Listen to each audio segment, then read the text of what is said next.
Okay, good people. I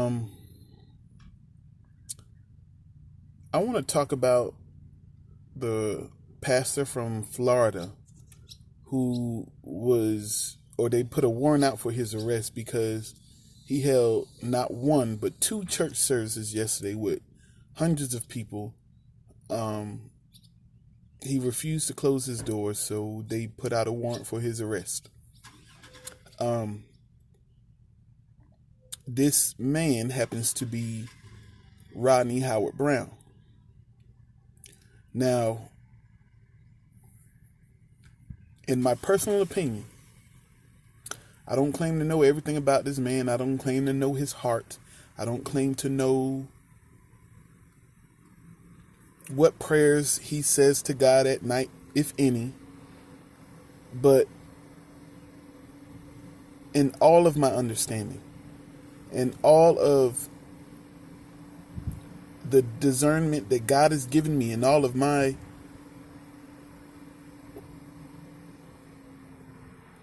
faculties, I believe this man to be a false teacher. I don't believe him to be a true man of God. So I want to say that first and foremost. Okay, so let me also put this disclaimer out there. I already said I'm not judging his heart. I don't know what he prays to God about.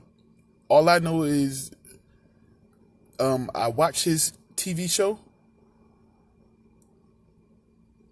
or I did watch his TV show, and several occasions, and every time I watched it, he's blabbing on and on and on and on about miscellaneous nothing and not about God at all. And every time I watched it, it was somebody always in the crowd laughing hysterically, like they were losing their mind, laughing hysterically at his church. I'm talking about, or wherever he was preaching, there would be someone laughing hysterically. And one night, because he preached right here around my area here in North Carolina, and he preached at a local church, and they had posted it everywhere. They had flyers everywhere. Rodney Howard Brown is coming to this church. So the reports that I got from the people who attended this service was that he got in there, basically set up a big story. The word that he preached was very minimal, but he got up in there, set up this whole big story with the lights and all of this stuff, and set up a whole big show. And it was a big show. And then he turns around, and after he does his little thing, he has an altar call. Now, as this man has an altar call, he calls people up and he tells them exactly how the altar call is going to work. And being that night, apparently the altar call did not work to his advantage or to the way he had planned it, he ended up kicking somebody out of the church. Not because they were being disruptive, not because they were talking, playing, or laughing, but because they did not respond to the altar call. And he called them out, told them they should have came up, and if they don't come up, get out. That ain't the spirit of God. You can cut it, dice it, dissect it. You can say whatever you want to say, but that is not the spirit of God. That is not the spirit of God. Jesus dealt with Judas for however many years Jesus dealt with Judas. Jesus taught Judas what Judas needed to know. Judas went and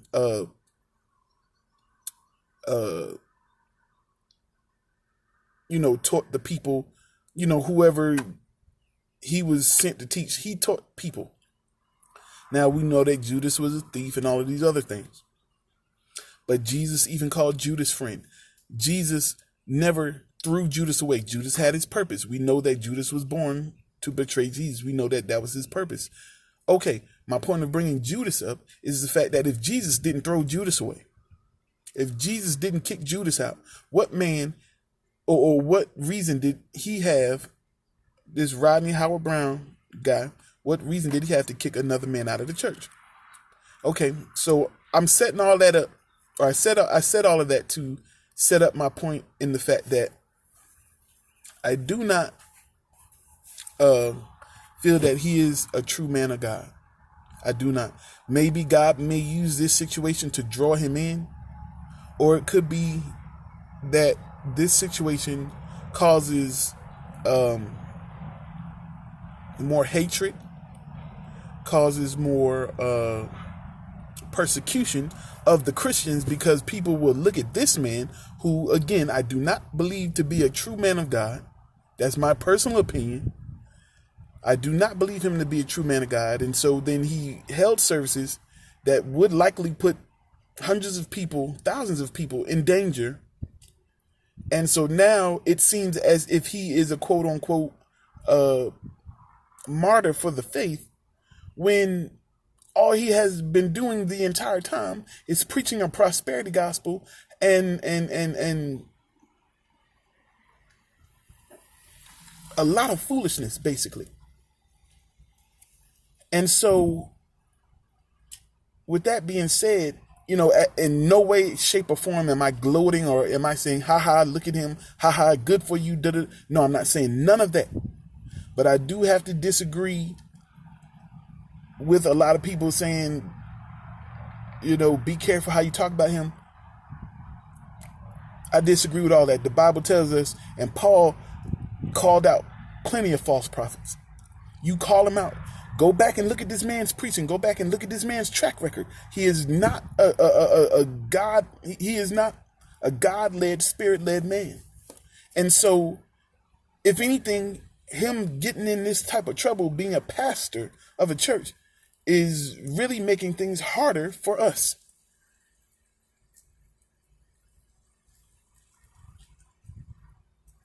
I think this is him being the face right now of Christianity, because he's the pastor that gets arrested.